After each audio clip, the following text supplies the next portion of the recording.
Merci, Julien. Voilà, au nom du Cercle des dirigeants d'entreprise, j'ai le grand plaisir de vous souhaiter la très cordiale bienvenue à notre visioconférence du lundi, un lundi PEPS. L'opportunité a fait que nous avons pu être en contact avec Barnerias, qui est aujourd'hui traité comment je dirais, général des complotistes, et il va nous expliquer un petit peu ce qui lui arrive. Je dois dire en préambule, vous savez que le Cercle organise depuis 27 ans des conférences diverses et variées avec des personnalités diverses et variées, et c'est toujours un plaisir et un bonheur de mieux comprendre les personnalités grâce aussi à vos questions. Et depuis hier, nous avons fait l'objet d'attaques incroyables sur Facebook, comme si la pensée unique venait à nous à régler désormais nos vies. On ne peut plus réfléchir par soi-même, on peut plus poser des questions. Peu importe ce qu'on pense de tout ce qui arrive, mais surtout parlons-en et poserons des questions. Alors, vous pourrez d'ailleurs les poser déjà sur le chat. Quoi que vous ayez ensuite comme question, nous restons dans la bienveillance et la cordialité. Je tiens à le souligner en préambule. Alors, Pierre Barnerias, merci d'être là, vraiment beaucoup, beaucoup. Alors, je vais tenter de vous poser au départ quelques questions pour vous permettre de répondre notamment à la question du jour. Mais qu'est-ce qui vous a pris de réaliser ce film Hold Up? Vous allez nous l'expliquer dans un petit moment. Mais auparavant, qui êtes-vous? À vous l'antenne.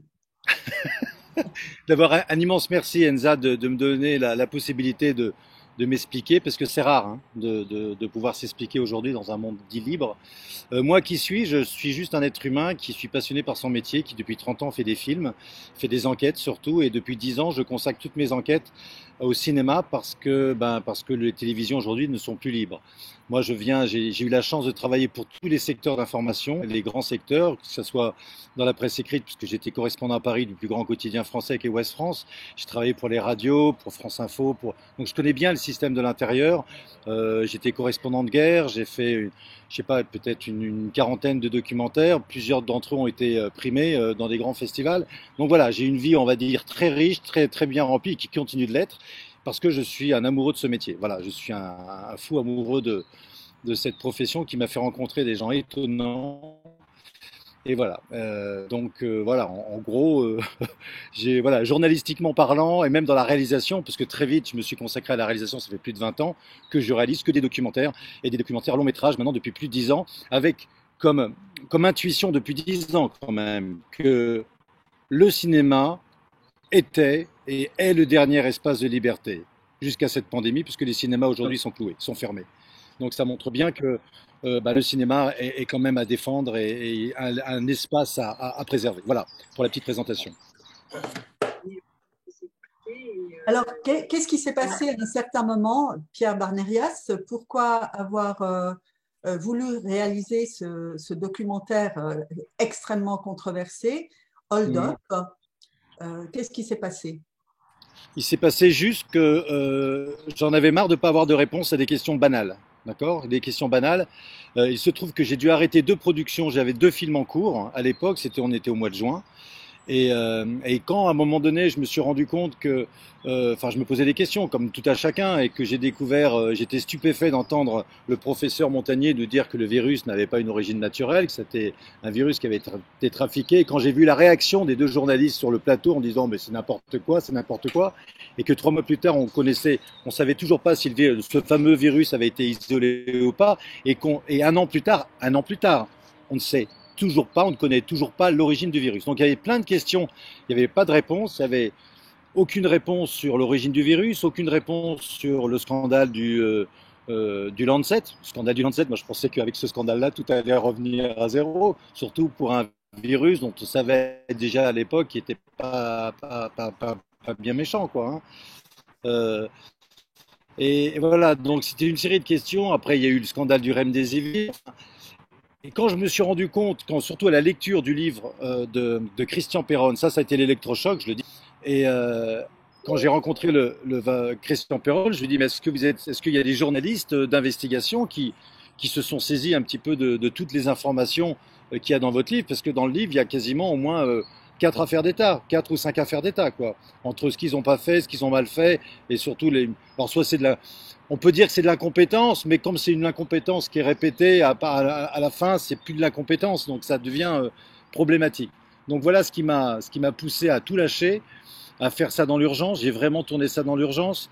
J'avais pas un centime sur moi. On a monté un site de crowdfunding, et quand je vois aujourd'hui qu'on m'accuse d'avoir empoché de l'argent, d'avoir gagné de l'argent sur ce film. Enfin, c'est juste du délire, quoi. Donc c'est pour ça qu'aujourd'hui, je suis prêt à sortir de ma réserve, parce que voilà, moi, j'ai fait un pas de côté. J'ai vraiment fait un pas de côté avec ce film. Hein. C'était pas du tout un film prémédité.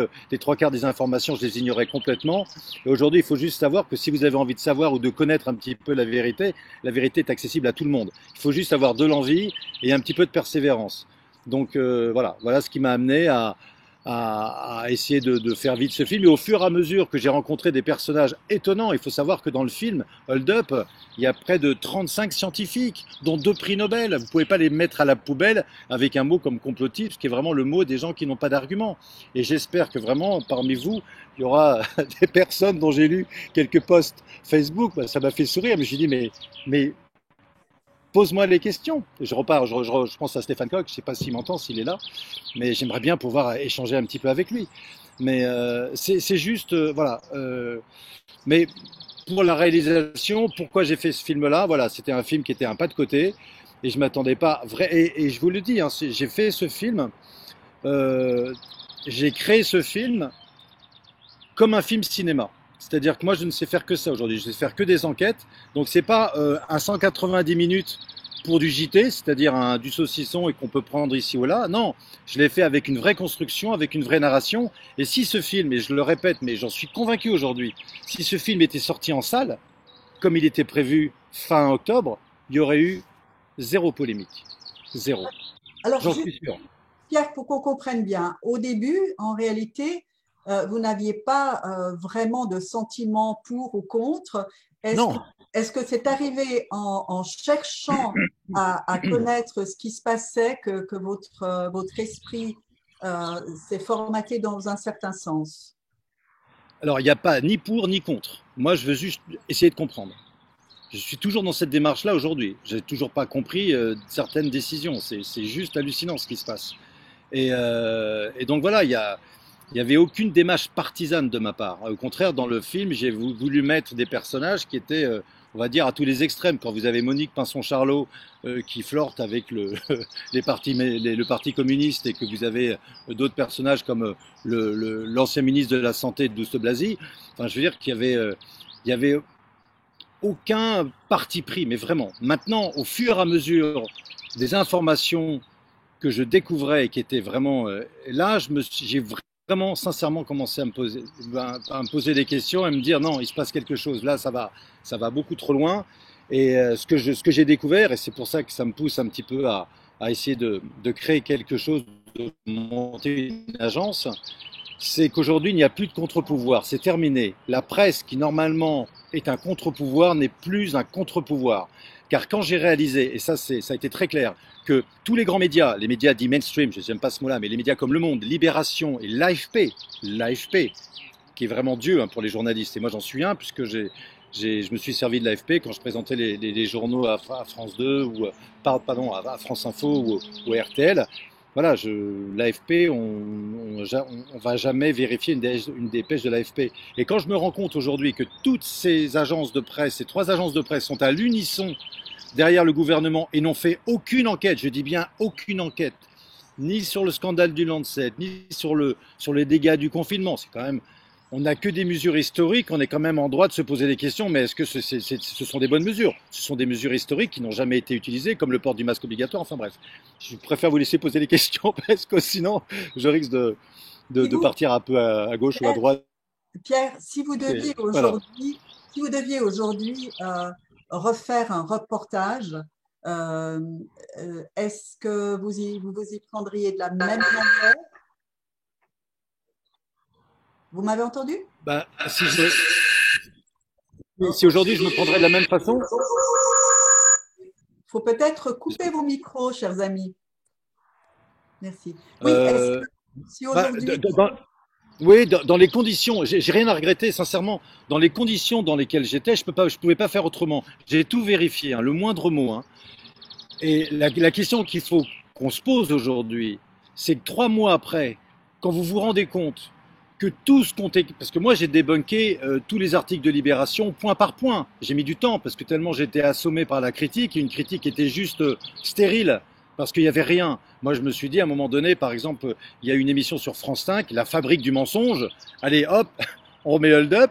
Et quand j'ai regardé le film, et il y avait plusieurs participants de film qui étaient là avec moi pour le regarder, mais on s'est dit, mais il n'y a rien, il n'y a rien, il n'y a pas une seule information nouvelle qui vient contredire tout ce qu'on avait écrit dans le film. Donc là, vous êtes en droit de vous dire, là, il y a un problème. Et moi, c'est le fait de me rendre compte que tout ce qu'avait écrit Libération, Le Monde et l'AFP était juste malveillant, faux, ou c'était juste de l'amalgame. De l'amalgame. J'étais traité d'antisémite quand même, d'antisémite. Moi qui lutte depuis 20 ans ou 30 ans contre tous les racistes, contre tous les extrêmes, qui ai fait des reportages sur les sectes et autres, j'étais traité d'antisémite. Mais c'est juste hallucinant. Et surtout, moi, ce que j'aime bien, c'est d'ouvrir un débat.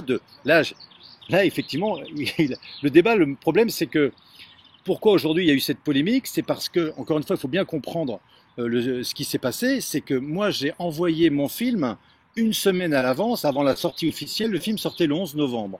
Moi, une semaine à l'avance, j'ai envoyé mon film à tous les participants, ce que ne fait aucun réalisateur, aucun journaliste, hein, je vous le dis. Donc j'ai envoyé mon film à tous les participants pour leur dire, dites-moi si ça vous plaît, dites-moi si on peut encore l'améliorer. Et en même temps, j'ai envoyé mon film aux 5000 souscripteurs qui nous avaient aidés à fabriquer ce film, parce que j'avais pas eu de moyens. Le problème, c'est que les souscripteurs étaient tellement contents, c'est que au lieu de faire de la pub en disant dépêchez-vous, le 11 novembre, le film sort, ils ont balancé le film sur tous les réseaux sociaux. Donc les journalistes aujourd'hui, qui sont des grands feignants et qui n'ont qu'à, ils se sont baissés pour ramasser, ils ont regardé, en plus c'était une copie de travail, le film n'était pas terminé, la version finale, je pense très peu de personnes l'ont vu, la version finale. Par contre, il y a une version qui était la version, on va dire, à 99%, c'était la version qui est identique à celle, mais c'était une version qui a été piratée et qui n'était pas la version définitive. Et donc les journalistes se sont baissés, ils se sont dit, voilà, on a 5 jours pour préparer le débunkage, mais un débunkage avec des informations qui sont soit fausses, soit malveillantes. Et là, aujourd'hui, pour avoir ressorti le film, parce que j'ai tenu à ressortir un film dont voilà, la version définitive de Hold Up, qui est sortie le 15 février, eh bien, il y a l'AFP qui, encore une fois, a refait une sorte de débunkage, mais allez voir ce qu'écrit l'AFP. Allez voir ce qu'écrit l'AFP sur ce que j'ai sorti. D'abord, je pense qu'il faudrait, j'espère que enfin, si vous ne l'avez pas vu, regardez la version définitive, mais qui ne change pas grand-chose hein, de la version qui est sortie le 11 novembre. J'ai juste changé deux. Et si vous me posez la question pourquoi je les ai changés, je vous répondrai, mais peut-être qu'il y a d'autres questions. Et voilà, je préfère alors répondre à on des va y questions que de arriver. parler de. Pierre, moi, ce que j'aimerais savoir, c'est deux, trois petites choses par rapport au tournage lui-même. Comment vous vous y êtes pris? Est-ce que vous avez écrit un script? Est-ce que c'est venu au fur et à mesure? Est-ce que les gens vous renvoyaient vers d'autres personnes?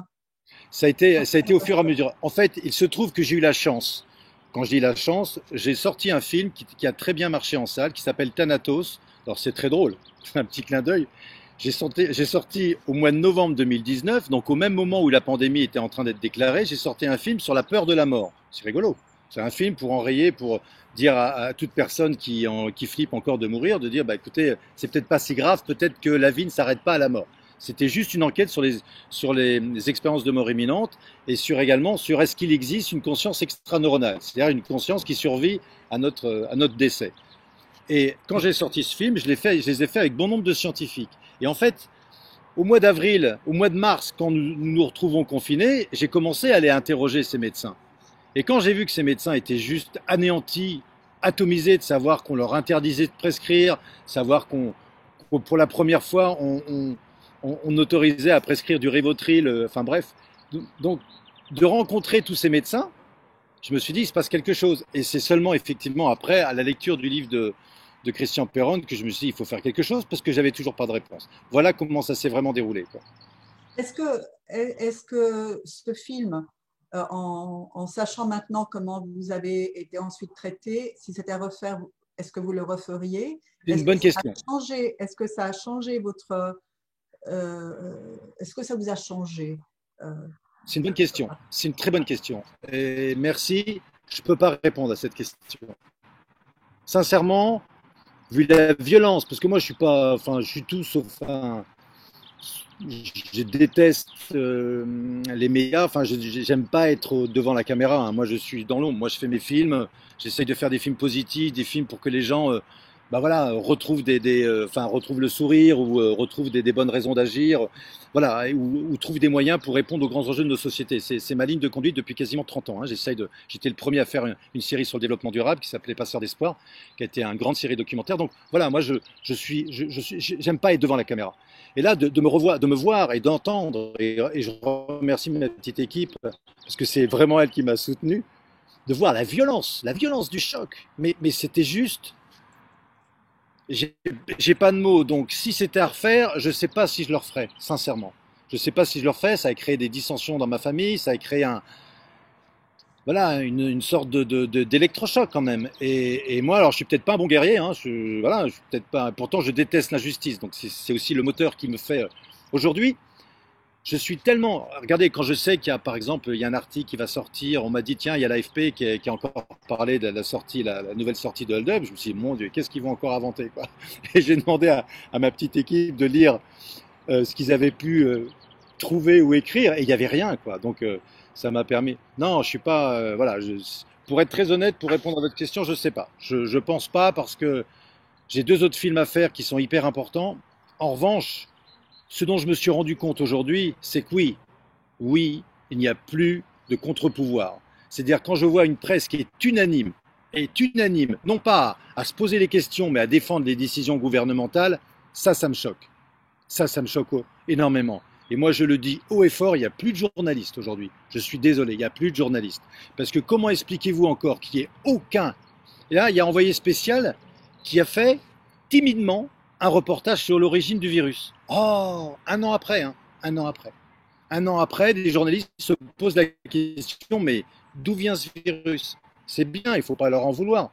Mais un an après, alors ils ont une rédaction, ils ont les moyens que je n'ai pas. Donc, ce que m'a fait découvrir cette pandémie ou cette situation, c'est que oui, il y a plus de presse On vous entend. aujourd'hui. Il n'y a que des VRP, de la propagande d'État. Et ça me gêne. Ça me gêne parce que je trouve que l'information, c'est ce qu'il y a de plus beau, c'est le bien le plus précieux qu'on a. On a une planète qui est sublime et on a dévoyé une information qui, je pense, s'il avait été répétée, comme quoi qu'on ait l'ivermectine, ça marche à 100%. Enfin, il y a des traitements qui marchent. Là, on n'arrête pas de parler de l'hydroxychloroquine, mais vous prenez enfin, le zinc ou d'autres choses encore. Enfin, voilà, il y a des traitements qui marchent, quoi. Donc, voilà, c'est juste de me rendre compte que. Ah, on n'entend plus. Est-ce qu'il n'y a que moi qui n'entends plus? On n'entend plus. Non. On entendait des oiseaux avant, mais il n'y a plus là. Il n'y a plus rien. Ouais, ça a coupé. On n'entend plus. Oui, il est parti là, je pense même. Ça doit être l'autoroute. C'est un coup de la FP. C'est ce que j'ai. Aujourd'hui, on peut tout imaginer, évidemment. Merci de poser vos questions sur le chat, ce qui me permettra de vous donner la parole. Et puis, Julien, tu observes s'il veut bien revenir et je vais peut-être l'appeler.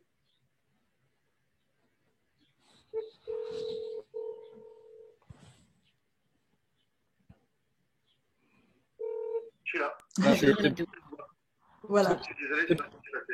Voilà, mais je sais pas ce qui s'est passé. vous êtes revenu Vous là, m'entendez? Voilà. Julien? Il est là? Oui, je suis là. Ah, super. Voilà. Il y avait trop de circulation, Pierre. Extra, génial. On va peut-être donner la parole à la foule en délire, qui est bien sage, je trouve, ce soir. Qu'est-ce que j'ai comme question?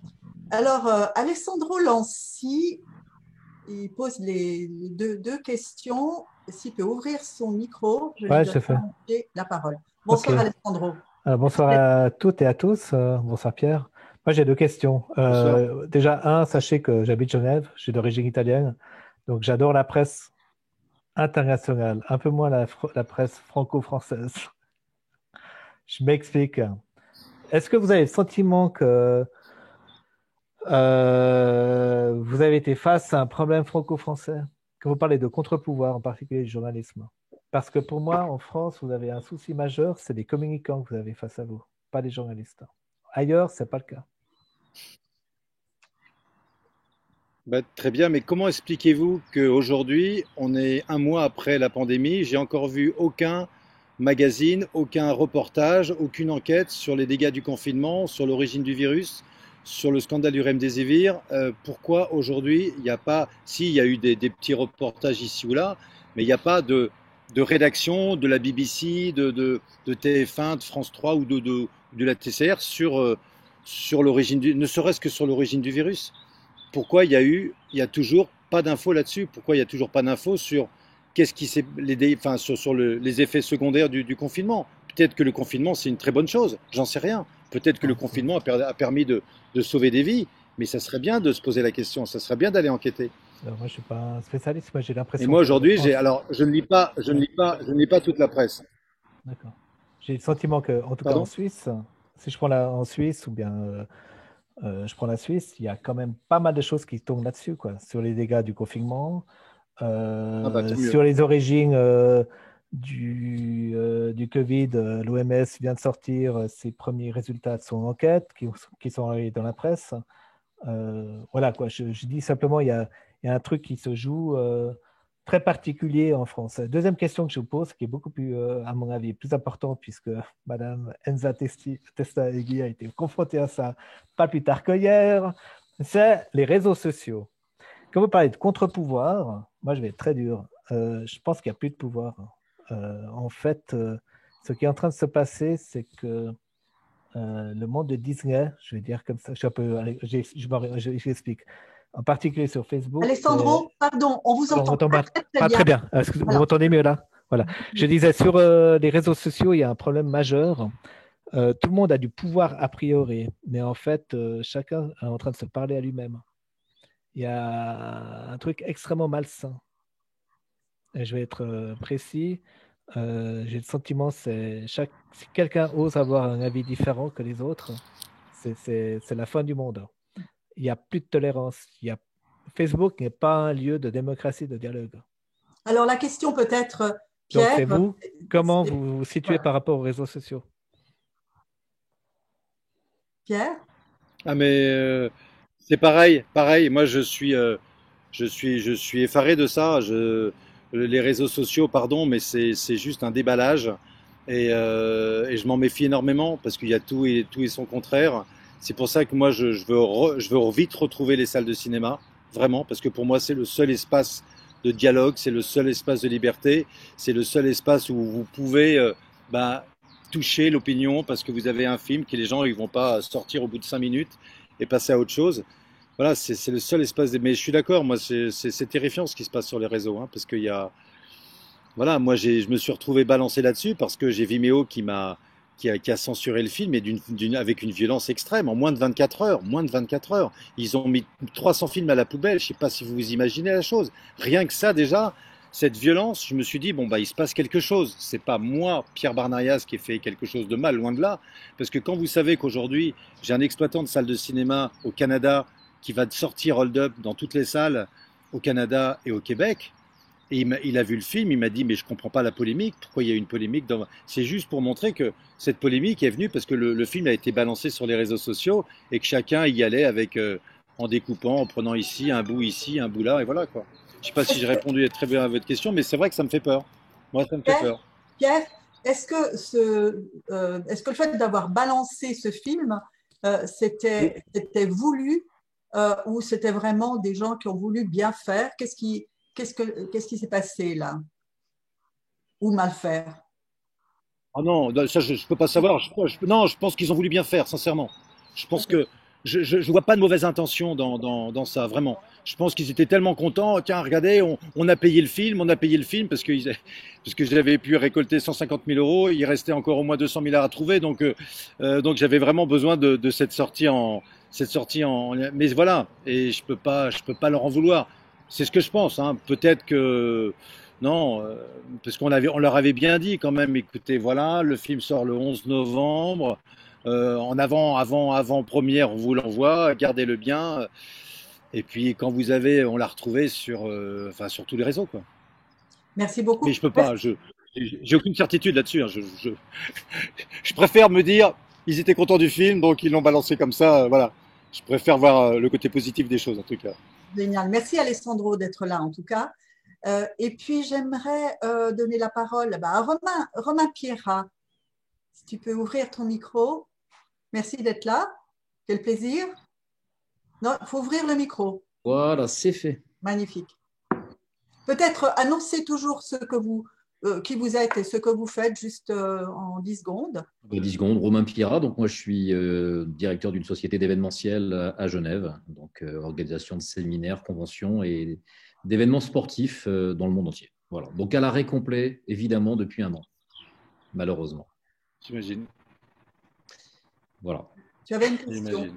Tu avais une question, une réflexion? Non, ce n'était pas une question, c'était une remarque que j'avais faite tout à l'heure quand on parlait de la presse et du fait, effectivement, que plus personne n'osait de nos jours. Et je suis français et je lis beaucoup la presse française aussi et la presse télévisuelle. Je pense que Pascal Praud, sur CNews, reste effectivement un des seuls, peut-être aujourd'hui, à faire un peu bouger les choses.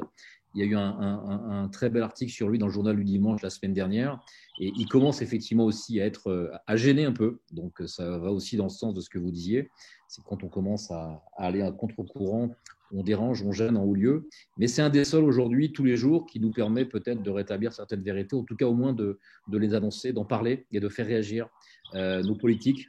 Voilà. Je pense qu'aujourd'hui, la grosse problématique en France, elle vient du corps médical qui mène absolument la danse à 200% sur tout ce qui se passe et qui se décide aujourd'hui. Et je pense qu'on va encore le voir mercredi avec l'annonce de Macron. Et voilà. Donc, c'était juste une petite remarque que je faisais parce que, voilà, effectivement, la presse s'éteint progressivement et il n'y a plus de journalistes, je suis assez d'accord. C'est aseptisé à souhait. Pascal Praud, peut-être, reste un de ceux qui peut encore faire bouger les choses. Voilà. Merci beaucoup. Il n'y a pas grand-chose à dire. Je vais peut-être donner la parole à Bruno Tournière. Merci de mettre au micro. Oui, merci Elsa. Voilà. Là, je pense qu'il y a l'autre ordinateur qui fait… Tu es là? Ouais. Bon. Et je reviens vers toi alors après. Marisa Trecani. Est-ce que là, c'est mieux? Ah, alors attends, Marisa. Oui, Bruno, Par contre, je ne vous entends plus. Je ne sais pas pourquoi. Mais nous, on t'entend. Ah, très bien, là, je vous entends. Parfait. Bonsoir à tous. Bruno Tournière. Donc, je suis thérapeute en médecine intégrative et je dirige l'association de chromatothérapie suisse. Pierre, j'aurais eu une question à te poser. Est-ce qu'il est exact que M. Douste-Blazy s'est retiré, a voulu être retiré du film Hold Up parce que c'est un ami de M. Bill Gates? Est-ce que c'était l'argument de M. Douste-Blazy? Oui, je le confirme. En fait, pour la petite histoire, alors je ne sais pas comment tu as eu l'info, parce que si j'ai dû le dire quand même, parce que ça m'a tellement ennuyé. C'est que 3 jours avant la sortie du film, le 15 février, j'ai Philippe qui m'appelle et qui me dit, écoutez, j'espère que vous m'avez bien retiré du film. Je dis non. Mais écoutez, si vous me laissez, je vous ai envoyé une mise en demeure. Bah non, j'ai pas reçu de mise en demeure, Philippe. Et il devient vraiment, mais vraiment, on le sentait, mais très inquiet. Il me dit, mais écoutez, voilà, je veux vraiment être retiré. Si vous ne me retirez pas, je vous pourris dans la presse. Je dis, écoutez, Philippe, on va parler. Dites-moi juste, qu'est-ce qu'il fait? Qu'est-ce qu'il y a de faux dans le film? Dites-moi juste, qu'est-ce qu'il y a de faux dans le film? Et là, il me dit, écoutez, ah oui, et puis non, je lui fais remarquer que je lui avais envoyé aussi le film une semaine avant. Donc il avait vu, donc qu'il se retire comme ça alors qu'il a eu une semaine avant, c'était pas logique. Et il me dit, oui, mais des mails, j'en reçois énormément. Je dis, mais ça, c'est pas mon problème. Ça, si vous n'avez pas lu le mail et le film, vous n'avez pas vu le film parce que vous ne checkez pas vos mails, c'est pas mon souci. Et donc, je continue la conversation et là, il me dit que, effectivement, enfin, il me dit pas effectivement, il me dit, oui, mais dans votre film, dans la deuxième partie, vous dites que Bill Gates se fait de l'argent, on va se faire de l'argent sur les vaccins.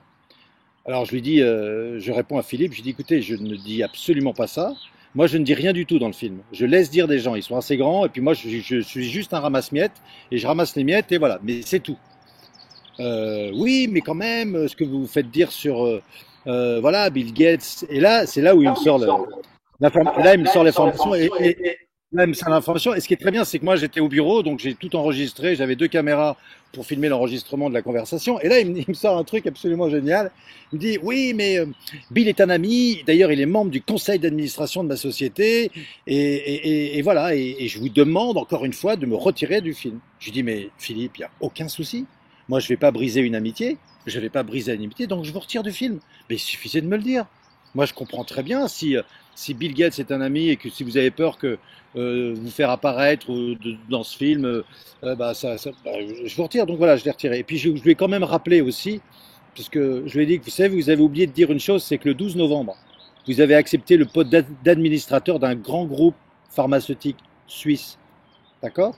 Le 12 novembre, soit une journée après la sortie du film, il a été nommé comme administrateur de...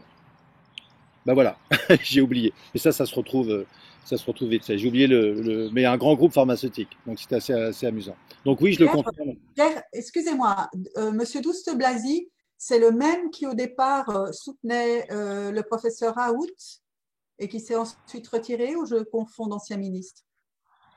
C'est l'ancien ministre, c'est l'ancien ministre de la Santé qui a beaucoup soutenu Douste-Blazy, bien sûr, qui a beaucoup soutenu le professeur Raoult, pardon. Ah, Et non, je pense pas qu'il se soit désolidarisé du professeur Raoult. Non, non. d'accord. Voilà, lui, en revanche, quand je lui ai posé la question sur l'origine du virus, pour lui, c'est inimaginable que ce virus ait été manipulé en laboratoire. Donc ça, il l'a dit. D'accord. Il l'a dit. Merci beaucoup. Alors, tout à l'heure, j'avais demandé à Marisa Treccani d'intervenir. Elle a plein de remarques. Bonsoir à tous et merci toujours Enza pour ces rencontres intéressantes. Moi, je travaille dans les soins à la personne et la cosmétique, l'esthétique. J'accompagne aussi en coaching. Mais ce qui est important pour moi de vous dire, c'est d'abord bravo. Même si ce n'était pas prévu que ça fasse réagir les gens, je trouve ça plutôt génial. Et je trouverais dommage que vous arrêtiez de provoquer un petit peu, parce que c'est intéressant pour tout le monde de nous réveiller. Et les éveilleurs sont évidemment pas toujours bien reçus, parce que pour voir l'intérêt de tout ça, il faut ouvrir les yeux. Quand vous avez dit que, vu votre expérience, vous ne referiez peut-être pas ce parcours, je trouve dommage, et puisque c'est un métier, le cinéma, qui permet justement d'amener l'éveil, d'amener l'interactivité avec les gens, de faire réfléchir. N'y a-t-il pas justement un moyen d'utiliser la loi pour faire définitivement quelque chose qui va dans ce sens, sans vous mettre en danger, sans vous mettre dans une situation difficile, ce que je comprends très très bien. Non, moi quand j'ai dit peut-être pas dans les conditions dans lesquelles ça a été fait, mais si le film était sorti en salle, il y aurait eu 0 problème. Okay. Moi, je fais des films pour le cinéma. Je fais pas des films qui sont saucissonnés et puis on prend un petit bout là, on prend un petit bout ici. Non, il y a une structure, il y a une scénarisation. J'ai pas répondu tout à l'heure. Est-ce que vous aviez écrit un scénario? J'avais pas écrit un scénario parce que j'ai pas eu le temps de l'écrire, mais j'avais quand même dans ma structure, je voulais réhabiliter le virus. C'est-à-dire que je parlais d'un petit virus tout gentil qui est là, qui existe depuis des milliards. Il était là avant nous, il sera là après nous. Mais ce virus, ben voilà, ce virus, il faut juste le respecter, il faut apprendre à vivre avec, comme le disait Jean-Dominique Michel, il a toujours été là, il sera toujours là. Maintenant, si ce virus, ben on le manipule, il faut savoir que les gains de fonction, les recherches sur les virus pandémiques ont été arrêtés. Il y a eu un moratoire de 2014 à 2017. Il y avait une quarantaine de scientifiques qui ont dit stop, vous allez trop loin. Et dans le même temps, tu as Anthony Fauci qui a dépensé 7 millions de dollars pour le labo du Wuhan pour créer ces fameux virus pandémiques. Donc oui, voilà. Enfin, je sais pas si je pense que si moi j'ai hâte, franchement, j'ai hâte parce que là demain je vais ressortir également une interview que j'ai retirée parce que c'était la seule interview que j'avais mis on va dire en brouillé. C'était le fameux militaire qui me parlait des virus binaires. Mais aujourd'hui, le virus binaire, il prend tout son sens.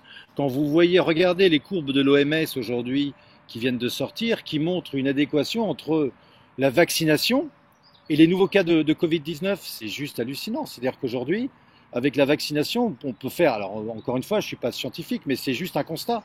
C'est-à-dire qu'aujourd'hui, le vaccin, au lieu d'endiguer ou d'atténuer la pandémie, on a l'impression qu'elle l'accélère et qu'elle multiplie les épidémies, et mieux, et ça devient de plus en plus violent, parce qu'aujourd'hui, quand j'entends qu'il y a des jeunes de 25 ans qui sont morts à la suite du vaccin, oui, c'est juste voilà. Voilà, je ne sais pas quoi dire. Merci beaucoup. On va prendre quelques questions le plus possible. Oui, pardon, j'arrête de parler. Quelle passion. Victoria faisait une remarque. Complotisme, point d'interrogation. Est-ce qu'elle est là? Parce que je ne la vois pas. On dit si, elle est là. Ah non, mais ce n'est pas Victoria. Un barbu à lunettes. Avec aujourd'hui, on fait beaucoup de choses. Hein. Est-ce que tu peux allumer ton micro? Victoria, pas Victoria. Vous m'entendez? Ça y est. Tu peux nous dire qui tu es? C'est ma fille Victoria. Écoutez, bonjour tout le monde. Bonjour Pierre Barnerias. Bonjour Enza. Bonjour. Alors voilà, bon, je me présente brièvement. Je suis le docteur Jérôme Vennemann. Je suis je suis chirurgien dentiste de formation, mais je fais beaucoup de choses et surtout, en fait, je suis issu de la faculté de médecine et en particulier de la faculté de médecine, enfin la faculté de Descartes. Et alors en tant que cartésien par définition, puisque c'est ma formation de base, je rappelle simplement ce que c'est que le cartésianisme, c'est d'approfondir la supériorité de l'entendement par rapport à l'imaginaire. Or, aujourd'hui, Descartes serait un complotiste, par définition, puisque aujourd'hui, qu'est-ce qui se passe? On nous abreuve d'imaginaire, on nous donne des chiffres qui sont tous, qui ne résistent pas à la réflexion, à l'entendement et justement à la réflexion cartésienne. On nous dit, voilà, il va se passer ci, c'est passé ça. On n'a strictement aucune preuve. Et très franchement, Pierre, si vous me permettez que je vous appelle par votre prénom, je vous félicite parce que moi, je suis toujours admiratif du courage. Et vous avez dû subir une pression, un ostracisme absolument insupportable. Et je peux vous dire que dans mon monde aujourd'hui, alors que Enza peut en témoigner parce qu'elle me connaît bien, je suis ce qu'on appelle une grande gueule, j'ai dû la fermer parce que sinon, je me faisais, comme Péronne, radier. Et j'ai déjà, pour tout vous dire, des tas d'emmerdements divers et variés, sauf que là, vraiment, il y a un moment donné, il a fallu vraiment que si je devais avoir une chance de nourrir mes enfants, il a fallu vraiment que je la ferme. Et vous voyez, Péronne, il s'est fait massacrer. Raoult, il se fait massacrer, mais il résiste parce que c'est Raoult et que c'est le fils de quatre générations de généraux de l'armée française. Voilà, donc, mais au jour d'aujourd'hui, ce que je voulais dire, c'est que si on prend du recul, parce que pour le moment, on ne voit que les problèmes par le petit bout de la lorgnette, c'est-à-dire qui est mort, combien, est-ce qu'on a fait un test, on ne l'a pas fait, est-ce que le CT il est de 20, de 30 ou de 40 pour le test PCR, je parle, etc. Bon, tout ça c'est bien beau, mais si on s'élève un peu, si on prend l'altitude et que l'on compare l'agenda du Covid, qu'on le calque avec l'agenda de 2020 tant au niveau économique que politique et partout dans le monde, moi, personnellement, il y a quand même un tas de choses qui m'interpellent et il faudrait que je sois totalement lobotomisé pour ne pas faire un rapprochement quasiment date par date, homothétique, entre les confinements et les élections américaines, Trump versus Biden. Je vois aussi, vous parlez de hold-up, mais alors, à l'époque, on est au mois de mars, on est le 29, le 19 mars, on était au plus bas de la bourse, c'est-à-dire que Boeing, qui valait le 15 mars quelque chose comme $250 l'action, en valait 50 le 19. Aujourd'hui, je ne sais pas combien elle est, mais elle est entre 250 et 300. Donc, tous les gens qui ont du cash, et il y en a, y compris des pays, y compris des fonds souverains, et y compris des pays d'où viennent cette pandémie, comme la Chine, par exemple, qui ont la réserve d'argent la plus importante du monde, enfin, une des en tout cas. Jérôme, oui. Va falloir un petit peu, s'il te plaît. Je fais vite, mais Pierre a déjà compris ma question. C'est qu'à un moment donné, quand on prend tous ces jardins-là et qu'on les calque, il y a un moment donné, c'est quand même compliqué de ne pas être cartésianiste et donc, d'une certaine façon, complotiste. Je voulais savoir ce qu'il en pense. Oui, en fait. Pierre. Oui, non, j'entends ce que moi, la seule chose qui m'intéresse, encore une fois, c'est la recherche de la vérité, parce qu'elle s'impose à tout le monde. Le mot complotisme, on sait très bien, c'est un mot qui est galvaudé, c'est l'anathème, à la mode, c'est l'argument de ceux qui n'en ont pas. Et c'est vrai que sur le calque, je l'ai un peu montré dans la version définitive. Avec le calque, on découvre qu'en 2017, il y a déjà l'Union européenne qui a prévu la mise en place d'un passeport vaccinal pour 2020-2021, avec le calendrier. Oui, c'est évident, mais ça, on pourra jamais le prouver. On pourra jamais le prouver. On pourra toujours dire c'est une coïncidence. C'est une coïncidence, mais une succession de coïncidences, ça ne devient plus une coïncidence. Et après, je pense que tout le monde est assez grand. Moi, l'idée, c'est juste de montrer des faits qui sont avérés, qui sont fermes et définitives et qui sont vrais, quoi. Après, je pense que chacun est libre d'entendre, de ne pas entendre, de croire, de ne pas y croire et de faire lui-même ses propres recherches. Moi, mon seul but, c'est de permettre à chacun de dire, cherchez maintenant.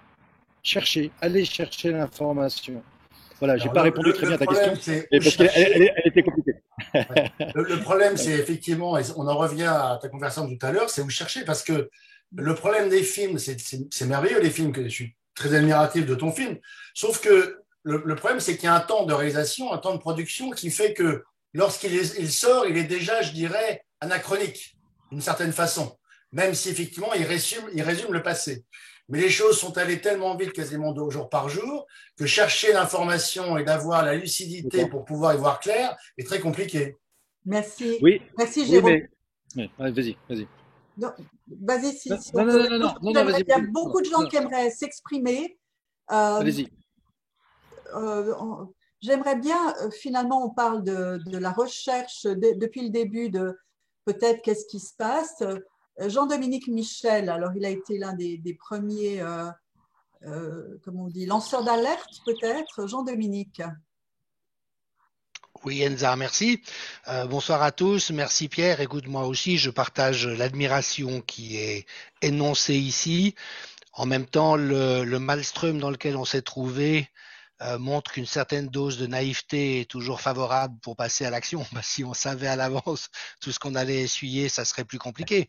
Mais effectivement, on est dans une situation extraordinaire parce que comme tu l'as souligné, il y a plus de journalisme, mais il n'y a plus de médecine. Il n'y a plus de science, il n'y a plus d'éthique, il n'y a plus de droit, il n'y a plus de droit constitutionnel. On est actuellement dans une réalité où tous ces différents domaines, toutes ces différentes professions étaient pris en otage, où la violence mimétique est telle, moi je suis désolé, mais je m'inscris complètement en faux contre le fait que la presse suisse soit plus ouverte que la presse française. Au moins les Français, ils ont eu quelques débats. En Suisse, on a complètement éteint le débat et interdit qu'il ait lieu. Donc on est vraiment dans cette pensée unique et une dérive qui est totalitaire, pour parler français. Alors évidemment que c'est compliqué parce qu'on est tellement tous convaincus qu'on a vécu dans des démocraties que ça fait bizarre de se dire que je dirais pas du jour au lendemain, mais qu'en une année, on a basculé dans un système totalitaire. Mais en attendant, si on regarde ce qui travaille notre société et la manière dont il y a cette fermeture absolue de tout débat d'idées et même de débat scientifique, moi, j'ai été bloqué à plusieurs reprises des réseaux sociaux pour avoir partagé des articles scientifiques publiés dans des revues scientifiques par des gens qui sont parmi les meilleurs au monde dans leur domaine. Réseaux sociaux qui sont plutôt complaisants vis-à-vis du racisme, de la pédophilie, de la violence et que sais-je. Donc si on ne mesure pas qu'on est entré dans un univers dystopique, je crois qu'on fait une grave erreur de lecture. Et puis étant donné que tout a été clivé pour qu'on ne puisse pas organiser une résistance, on n'a plus le droit de se rassembler, on n'a plus voix au chapitre, ceux d'entre nous qui l'avaient. Moi, combien de messages est-ce que je continue de recevoir de médecins ou de professeurs des universités qui, comme vous le disiez, monsieur, disent « nous n'osons pas parler ». Et moi, je dis, mais qu'est-ce que c'est qu'un professeur d'université ou un médecin qui n'ose pas dire ce qu'il pense en son âme et conscience face à une situation préoccupante? Est-ce que ça correspond à notre idéal de démocratie? Est-ce que ça correspond à la société que nous voulons? Enfin, je trouve qu'on a une grande difficulté dans ce great reset à faire mentalement, qui est de constater que nous ne sommes plus dans un état de droit, nous ne sommes plus dans une démocratie, nous ne sommes plus dans un espace où la possibilité du dialogue est ouverte. Et qu'est-ce qu'on fait avec ça? Donc c'est vrai que Pierre, tu as été un fer de lance. Moi, j'ai agi très vite en ce sens, simplement parce que j'ai vu la somme d'anomalies dans les dispositions qui ont été prises. Et juste pour en donner un exemple, je ne développerai pas plus loin, mais aujourd'hui, l'immense majorité de nos concitoyens sont convaincus que le confinement était nécessaire et qu'on ne pouvait pas faire autrement et qu'en cas de pandémie, il faut confiner. C'est absolument faux. Aucun plan pandémie au monde ne prévoyait de confiner la population. Le Center for Disease Control aux États-Unis, qui avait anticipé une épidémie 1000 fois pire que le Covid, a mis dans ses guidelines, on pourrait peut-être demander aux gens malades de rester volontairement chez eux. C'est le plus coercitif qui était envisagé. Pourquoi? Parce qu'on savait déjà à l'époque, et c'est confirmé depuis, que confiner n'aide pas à juguler une épidémie. Ça crée des démas monstrueux et ça fait plutôt flamber les cas graves. Parce que quand vous confinez les gens ensemble, eh ben, les gens infectieux contaminent ceux qui ne sont pas infectieux et c'est encore pire que tout. Ça fait 40 ans qu'on le sait en médecine ou 50 ans qu'on le sait en médecine. Donc voilà, je crois que c'est très très difficile pour nous de réaliser qu'on a basculé dans un autre monde, qu'on n'est plus du tout dans nos repères habituels. Et évidemment que ça soulève tout un ensemble de questions individuelles et collectives. Merci beaucoup, Jean-Dominique. Peut-être un mot là-dessus, Pierre? Non, non, c'est ce qui me fait repartir au combat encore plus fort, parce que moi, ce qui me révolte le plus, c'est l'injustice. Et quand je vois des grands-mères pousser leur caddie avec un masque sur le nez à l'extérieur ou en pleine forêt sur le littoral breton, et ça me, voilà, je pleure avec elles, quoi. Et voilà, mais je pense qu'on a quand même été les otages de scientifiques avant que les juristes également ne restent silencieux. Je pense qu'à la base, c'est vraiment les scientifiques qui nous ont mis dans le, voilà, parce que s'il y avait eu une parole, si les scientifiques n'avaient eu une seule parole et que s'ils s'étaient concertés, comme le dit très justement dans le film le prix Nobel de chimie dont j'ai oublié le nom. Voilà, oui, mais je rejoins complètement, en tout cas, les propos bien sûr, de Jean-Dominique. Merci beaucoup. J'aimerais bien donner la parole à Jean-Philippe de Toledo, belle personnalité genevoise que personne jamais ne pourra traiter de complotiste. Et pourtant, le confinement, il n'est pas trop pour. Jean-Philippe, vaccin, le confinement, tout ça. Ouvre ton micro. Oui, écoutez, bonsoir à tous et merci Hamza d'organiser ce genre de discussion. Très modestement, j'ai fait quelques observations et une pétition. D'ailleurs, pour ceux qui ne l'auraient pas encore signée, mais ça m'étonnerait parmi vous, je vous recommande de la signer parce qu'on avance petit à petit. C'est vrai qu'en Suisse, il n'y a pas le feu au lac. Alors, c'est une pétition très raisonnable. Ce n'est pas une pétition non à ceci, non à cela, très émotionnelle, qui récolte 50 000 signatures en 24 heures. Mais je pense qu'il faut la faire avancer parce qu'elle pourra avoir peut-être par la suite une portée juridique, car il y a déjà plusieurs personnes qui s'apprêtent, enfin qui sont prêtes en tout cas à lui donner cet aspect juridique et à le défendre dans notre Parlement, en tout cas à Genève. pour faire quelque chose de concret. Alors, pour revenir sur la question du confinement, bon, c'est sûr qu'on nous explique que pourquoi est-ce qu'il y a la grippe en hiver. C'est parce qu'en hiver, il fait froid, puis que les gens sont confinés à l'intérieur, puis qu'il se passe le virus. Bon, c'est l'explication que le monde scientifique nous donne, mais ça ne marche pas pour le Covid. C'est bizarre quand même. Alors que c'est exactement la même chose. Si on devait enfermer quelqu'un, c'est les négatifs. Il ne faut surtout pas qu'ils se frottent aux autres, pas les positifs. Les positifs, il faut les faire sortir parce que dehors, ils craignent pas grand-chose et ils vont contaminer personne. Alors, cette histoire de confinement, c'est une farce en fait. Et l'OMS elle-même ne recommande pas le confinement. Et on voit bien que plus les pays confinent et plus il y a de morts. Donc, mais avant le confinement, il faut se souvenir d'une chose qui, moi, m'avait beaucoup interpellé, c'est que le monde médical disait qu'il faut attendre d'avoir des symptômes respiratoires, donc comprenez par là être au bord de l'asphyxie, pour aller consulter. Donc, ça veut dire qu'on disait, et tous ceux qui ont respecté ça, ben, ils ne sont plus là pour en parler. Alors que ceux qui n'ont pas respecté, mais qui ont suivi soit le traitement de Raoul, soit un autre, soit tout simplement un placebo, parce qu'on sait que le seul effet dont aucun scientifique ne conteste l'efficacité, c'est l'effet placebo. Donc, pourquoi ne pas l'utiliser aussi? Eh bien, en fait, on a fait attendre les gens inutilement. Et en effet, pour ceux qui sont bien portants, c'est un rhume sans le nez qui coule. Mais pour ceux qui ne sont pas très bien portants déjà avant et qui attendent en plus parce qu'ils respectent ce qu'on leur a dit, alors là, c'est la catastrophe monumentale. Donc, c'est quand même un petit peu étrange qu'on donne des indications de cette nature. Alors, moi, ce que j'ai constaté, c'est qu'en fait, 95% des gens qui meurent sont des gens qui sont atteints de la vraie maladie et de la cause, qui sont des maladies chroniques ou des facteurs de risque. Et que le Covid n'est là simplement que sur un terrain favorable. Mais la réalité, c'est que si on diminuait le nombre de malades chroniques, je rappelle quand même qu'il y a 40 millions de morts chaque année de maladies chroniques. C'est 20 fois plus que la Covid. 20 fois plus. Et on ne confine pas ces gens qui sont des malades chroniques chez eux et on ne fait rien contre ce type de maladie alors qu'elles sont à la fois évitables et réversibles. Donc moi, ça m'étonne quand même qu'on prenne le problème comme on l'a pris aujourd'hui, en prenant des mesures qui ne servent à rien, si ce n'est à aggraver la situation et en donnant des recommandations qui, en général, aggravent aussi la situation. Donc, il y a vraiment des questions à se poser, en effet. Et je pense que ça ressort bien, toutes ces questions-là ressortent bien du film. Merci beaucoup, Jean-Philippe. Un mot, Pierre, là-dessus? Non, mais non, j'ai pas. J'entends complètement, et c'est vrai que je souscris à ce qui vient d'être dit. On est dans un monde paradoxal, voilà. Je comprends pas. Je comprends pas. Moi, pour avoir juste rapporté et pour avoir essayé de montrer l'absurdité de telles situations, moi j'ai hâte. Et encore une fois, j'espère que demain il va y avoir vraiment des documentaires sur le confinement, justement. Une mesure unique et pour laquelle il y a toujours, il y a rien. Et Dieu sait si j'ai des informations qui sont très très très perturbantes, vraiment. Mais c'est pas le moment de les dire. D'ailleurs, on fera peut-être d'autres débats.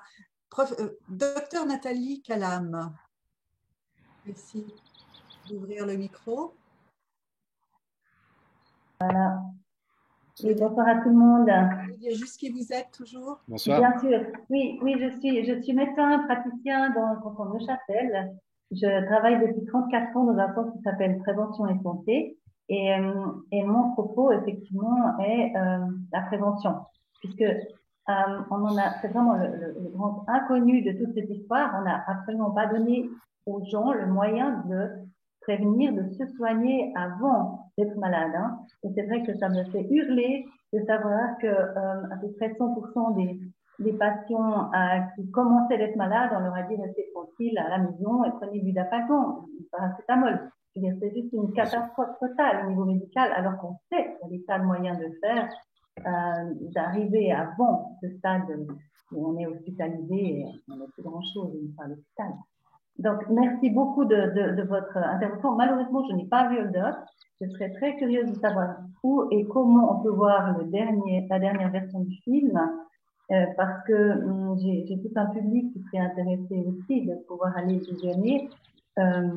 Personnellement, pendant toute l'année, j'ai soigné au moins 50 à 60 personnes atteintes du coronavirus. Heureusement, tout le monde est bien vivant. On sort très bien. Il y a absolument des moyens d'agir et c'est faut qu'on puisse pas en parler. C'est tout. Vous aviez une question sur les vaccins. Absolument. Ma question est, à quand le prochain film sur les vaccins? Parce que ça, c'est le prochain chapitre très, très lourd. Hein. Pierre? Une date? Je sais pas. Je sais pas. Je me suis non, mais jusqu'à maintenant, je pensais vraiment pas faire une suite à Hold Up. Donc c'est pour ça que j'ai voulu faire juste le Hold Up version définitive. Maintenant, si d'ici 2-3 mois, il n'y a toujours rien, bah, je pense que ouais, je vais y retourner pour ressortir le 11 novembre 2021, peut-être pour le jour anniversaire de la sortie, la suite, parce que je trouve ça tellement incroyable, ce silence. Moi, c'est ce silence qui me pèse le plus, je comprends pas. Je comprends pas. Sur la prévention, c'est bien sûr la prévention. Pourquoi on ne délivre pas des stocks de vitamine D dans tous les EHPAD partout? Enfin, c'est juste du non-sens, quoi. Pourquoi l'ivermectine en France n'a toujours pas reçu d'AMM? Enfin, l'ivermectine, on sait qu'au Japon, il y a eu quand même 10 fois moins de tués qu'en France. Le confinement est interdit, anticonstitutionnel. Et voilà, enfin, il y a les solutions, il y a les médocs. Pourquoi on continue de faire croire qu'il n'y a aucun traitement? Enfin, si on sait pourquoi, parce que le vaccin. Et puis d'autres questions. J'ai vu qu'il y avait des médecins, mais depuis quand on vaccine en période épidémique? Depuis quand on vaccine en période épidémique? Pardonnez de la question, mais pour moi, c'est un non-sens de vacciner en période épidémique. Je suis pas médecin, hein. J'ai fait un an de médecine, c'est tout. Après, j'ai raccroché. Mais voilà, il y a tellement de questions, il y aurait une série à faire sur la gestion de cette crise. Merci beaucoup. Alors, mais ça va venir, ça va venir.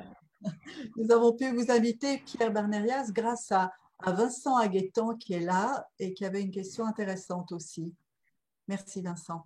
Oui, Pierre, bonsoir. Merci Elsa. Merci mille fois pour l'organisation de tout cela. Est-ce que tu m'entends? Vous m'entendez? Très bien. Oui. Merci Vincent. Bonsoir Pierre. Je me pose une question. Il se trouve que je porte un nom de laboratoire pharmaceutique qui existe depuis fort longtemps et j'ai échappé à la pharmacie pour être architecte.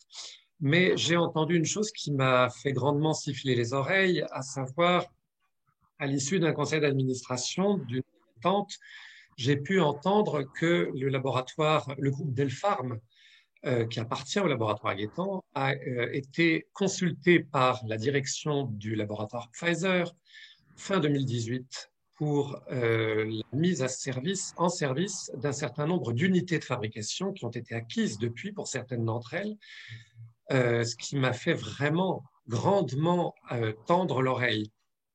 Je trouvais ça un peu surprenant. Alors, la chose qui m'intéresse, c'est de savoir est-ce qu'on peut aller jusqu'à dire ou penser qu'un film comme le tien a représenté une menace, parce qu'à un moment donné, il faut pouvoir mettre un signe comme un signe mathématique, c'est 2 plus 2 égale quelque chose. Est-ce qu'on peut imaginer ou aller jusqu'à dire que ce film a représenté une menace ou une atteinte à des intérêts politiques et notamment économiques, dont évidemment la pharmacie, parce que le résultat des courses, il est aujourd'hui de constater que les intérêts sont faramineux. Mais quand on dit faramineux, c'est plus que faramineux. Et ce sont des choses qui, dans le quotidien de chacun, échappent radicalement à l'entendement. Alors, est-ce qu'une telle levée de bouclier comme celle-là, y compris d'ailleurs le refus absolu de personnes comme Monsieur Koch ou tout un tas de personnes qui sont quelquefois, malgré elles, absolument convaincues, enfin malgré elles se sacrifient de bon appétit, mais totalement convaincues de la véracité de leur appartenance, en fait, du bien fondé de leur appartenance. Est-ce que tu penses que la réaction et la violence de la réaction à laquelle tu as été confronté est liée à des intérêts d'abord politiques et ensuite économiques? J'en suis convaincu. J'en suis convaincu. Parce que la charge a été telle que s'il n'y avait rien eu, enfin, il n'y aurait eu aucun problème, mais en moins de 24 heures, se faire censurer par Vimeo, d'avoir une députée qui débarque, qui menace la journaliste en disant « vous vous mettez en danger en diffusant ce genre de film » alors que personne n'avait vu le film, ne peut pas s'expliquer s'il n'y avait pas eu des intérêts aussi colossaux qui étaient en cause.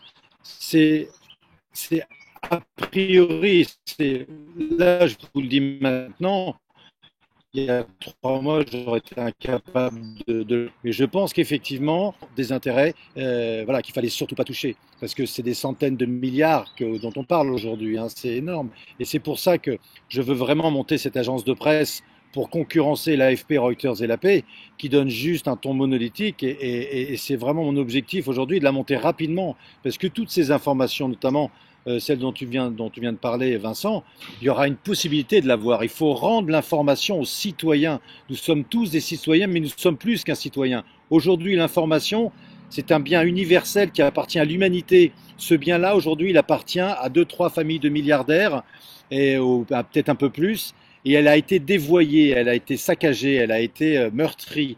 Donc moi, je veux réhabiliter cette information, parce que l'information, elle s'impose à tout le monde, quand elle est vraie, quand elle est juste et quand elle est voilà, donnée par... et puis ça permet de prendre des bonnes décisions. Là, l'information, elle a permis au gouvernement de faire ce qu'ils veulent et de continuer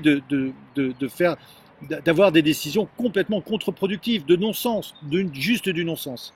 Donc voilà, pardon, j'étais un peu long, mais je pense qu'il y en aura plein. Mais en tout cas, de mon point de vue, oui, je pense... Alors qu'au départ, je me dis, mais qu'est-ce qui se passe? Qu'est-ce qui se passe? Qu'est-ce que j'ai fait? Qu'est-ce que j'ai fait de mal? Dites-moi. On me dit, mais Pierre, tu savais très bien que ça allait. Mais non, non. Moi, c'est un film, cinéma, avec un point de vue, je fais parler différentes personnalités, des médecins, des docteurs, des hommes de science, même des chauffeurs de taxi, dont j'étais très ravi qu'ils participent au film. Donc c'était, voilà, la violence avec laquelle ce film a été pris par la presse, uniquement la presse. Parce que je peux vous assurer, ça je vous le dis, les témoignages que j'ai reçus, c'est ce qui me fait aujourd'hui continuer un petit peu le combat. Parce que j'ai reçu voilà, quand ça va pas, j'ai des classeurs épais comme ça, avec des lettres magnifiques, et quand vous recevez, je sais pas, 6 pots de miel d'un apiculteur ou des 14 kilos d'amandes, une personne juste pour me remercier d'avoir fait ce film, voilà, donc la France profonde, où les gens de base, hein, pardon, il n'y a pas de gens de base, mais les sans-dents, comme je vais dire, oui, je pense que ceux-là, ils savent qu'on est vraiment dans une manipulation grotesque, quoi, énorme et monstrueuse. Merci beaucoup. Il y a quelques questions encore. Alexis Jacques. Merci toujours de nous dire qui vous êtes, hein, avant la question. Oui, bonsoir Alexis Jacques. Alors, je suis chef d'entreprise. J'ai plusieurs activités, communication, sécurité dans l'événementiel pour l'entrepreneuriat. Bravo pour la réalisation de tout ça, Pierre, et puis pour l'intervention très intéressante. Et merci à Enza d'avoir maintenu quand même, malgré les différentes attaques honteuses que tu as reçues sur les réseaux sociaux. J'avais une remarque pour aller dans exactement ce qui venait d'être abordé un petit peu. L'entreprise de décrédibilisation dont vous avez souffert, je trouve qu'elle a été très importante. Alors, bien sûr que ça pousse des questions qui vont être catégorisées comme complotistes, mais moi, ce qui m'intéresse, c'est dans notre vie de tous les jours, à des personnes même qui est comme moi, qui essayent de défendre un peu le point de vue que vous mettez en avant, quelques éléments factuels, aussi simples que ça, et de voir la violence qu'on a en retour des gens, parce qu'ils ont été tellement soumis à cette entreprise de décrédibilisation et de communication, que du coup, nous, même avec des éléments factuels, on n'arrive pas à se faire entendre. Alors pour vous qui l'avez vécu à une plus grande échelle encore, j'ose imaginer à quel point ça a été difficile.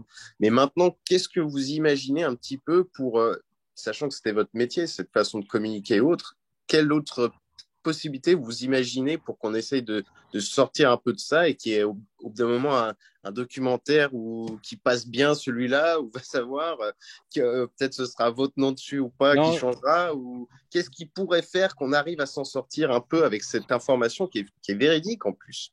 Merci. Merci Alexis. Non, moi, c'est une bonne. Merci de la question. Je pense qu'il va falloir un déclic. Moi, le déclic, il peut venir que de la preuve formelle et indiscutable que le virus a bien une origine, a bien été manipulé en labo, qu'on a bien créé un virus pandémique. Pour moi, ça, c'est si demain on arrive à avoir cette preuve définitive, je pense qu'il y a beaucoup de choses qui changeront, parce que tous les vaccins après, c'est terminé, quoi. On n'en parle plus, c'est fini.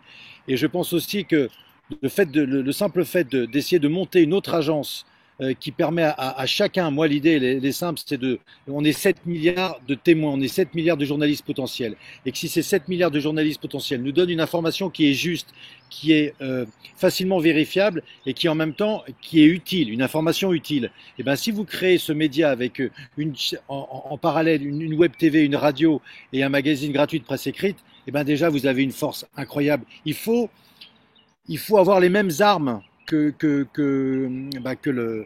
ceux qui nous omettent. Enfin, c'est-à-dire qu'il faut créer une chaîne de télé, c'est évident. Il faut créer une radio. Je reviens en France, France Info est la seule radio en continu. Moi, je rêve d'avoir une chaîne d'info, mais avec un curseur complètement différent. Non, le curseur. Mais pour avoir une chaîne d'info, il faut avoir la base. Et la base, c'est l'information du citoyen lambda. Il faut savoir que ces 3 grandes agences de presse mondiales qui dominent le monde, qui dirigent le monde, c'est 20 000 personnes. 20 000 personnes, 7 milliards. Et si demain vous réussissez à fédérer, c'est le but de mon objectif, c'est avec la version internationale de Hold Up qui est terminée, la version anglaise, c'est que j'espère justement de dire, écoutez, voilà, on va monter une association, on va monter, je ne sais pas, une ONG, peu importe. J'essaye de devenir vous-même artisan de cette information. Et à la base, je mets des journalistes professionnels qui vont publier sur un site internet, sur une web TV, sur une web radio ou sur un... Voilà, il faut redonner à l'information ses couleurs. Il faut redonner à l'information une confiance. Et la seule confiance, c'est soit on arrive à avoir l'unanimité sur une question qui est pour moi la plus importante, c'est l'origine de ce virus. Le reste, à la rigueur, pour moi, c'est secondaire. Mais tant qu'on n'aura pas... Et c'est pour ça que il y a quand même des grosses questions, notamment pourquoi le professeur Raoult ne s'est jamais prononcé sur l'origine du virus. C'est une vraie question. Pourquoi des grands virologues ne se sont jamais prononcés sur ce fameux virus qui a changé le monde, et Jean-Dominique Michel le dit, c'est unique dans l'histoire de l'épidémiologie. C'est-à-dire qu'on n'a jamais vu un virus se comporter d'une façon... Si demain, peu importe que ce virus soit échappé ou pas d'un labo, c'est pas le sujet. Le sujet, c'est que oui, on a fabriqué un virus pandémique. D'accord, et que ce virus et que les coupables maintenant, voilà, enfin il va falloir, enfin, j'en sais rien. Pardon, hein, je pars un petit peu dans tous les sens. Mais... Merci. Pourquoi aurait-on fabriqué ce virus? J'en sais rien. Mais vous savez, regardez, aujourd'hui c'est une arme. Pourquoi les labos P4? Pourquoi les labos P4? Pourquoi les labos militaires P4? Un virus c'est génial, hein, ça se transporte facilement, en plus c'est quelque chose qui tue sans problème. Non, mais je trouve que c'est une arme qui est magnifique, il y a aucun souci avec ça. C'est une arme bactériologique, un virus bactériologique, c'est une arme. Enfin, moi je peux concevoir que les militaires. Pourquoi les militaires travaillent sur ce genre de virus? Pourquoi les laboratoires P4? Eh ben moi, proposons un moratoire sur les laboratoires P4, qu'on arrête ces laboratoires P4. C'est juste hallucinant. Oui, Et comment expliquez-vous que déjà depuis 2015, des grandes personnes, des grands informaticiens ou des grands chefs d'entreprise nous annoncent que le virus va être pire qu'une arme nucléaire? Donc, il compare bien un virus à une arme. Donc, il est bien placé pour savoir. Et c'est vrai qu'en 2015, on avait déjà réussi à créer des virus pandémiques, puisque les recherches remontent à 2010. Et c'est pour ça que je pense que si demain on permet à tout le monde de nous donner ces informations-là, et à charge pour nous de les trier, mais on aura des informations de première main. Et on aura vraiment un véritable contre-pouvoir par rapport à l'AFP, Reuters et la société de presse. C'est parce que ce sont elles qui dirigent le monde aujourd'hui. Vraiment. Ça, j'en suis intimement convaincu.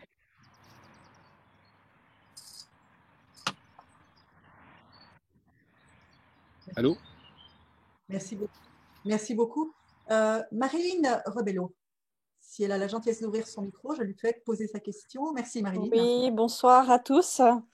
Merci à Pierre et puis à Enza aussi d'organiser ça et pour l'invitation.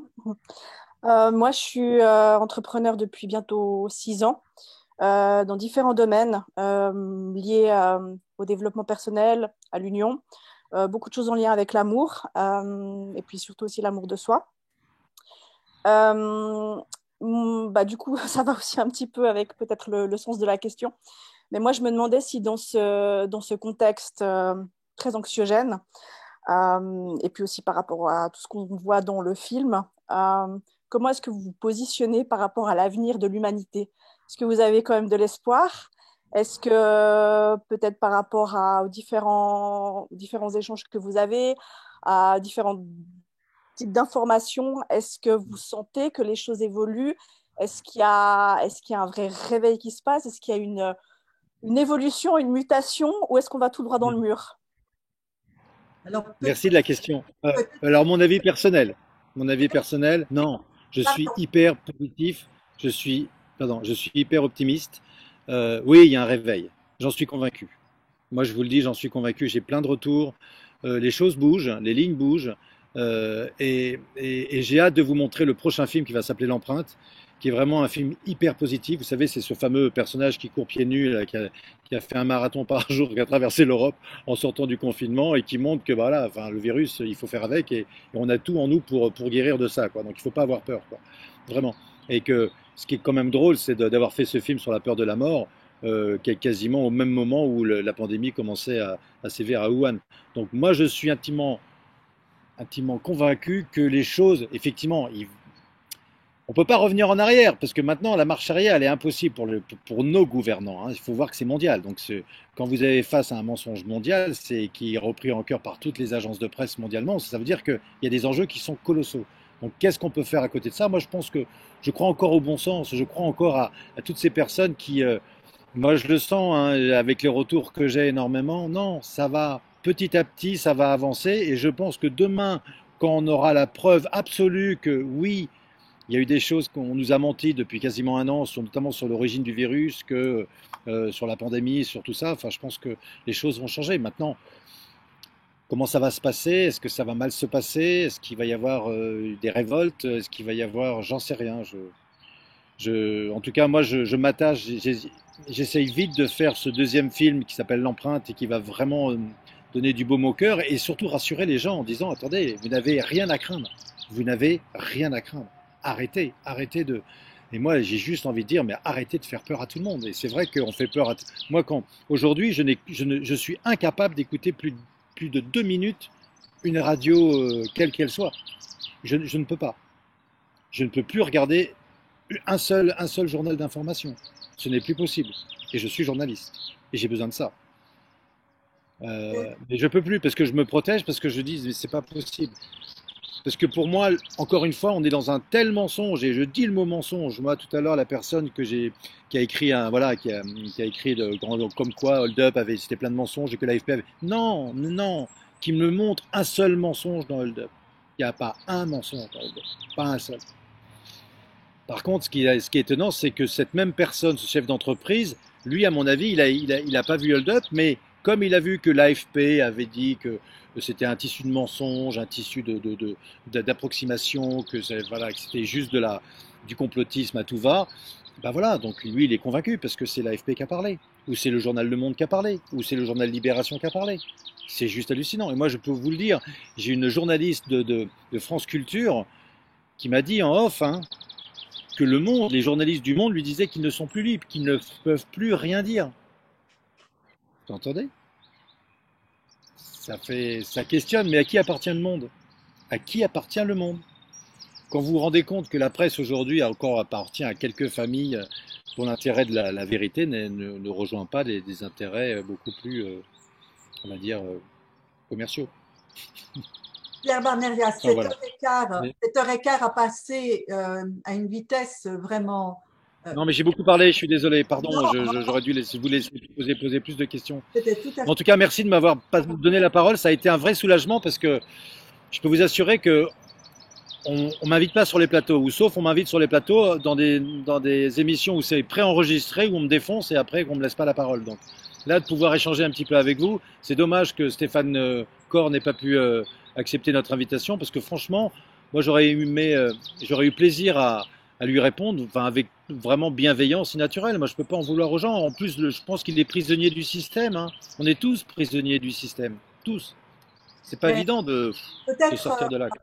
Pierre, on va peut-être organiser quelque chose de plus, voilà, avec quelqu'un qui est pas spécialement d'accord, en sachant que nos conférences sont toujours ouvertes à tout le monde et que le débat est salutaire en ce qui nous concerne.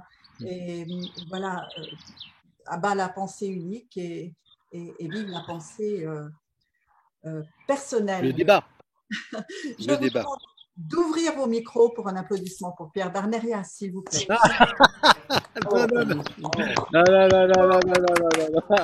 Arrêtez. Oh, merci.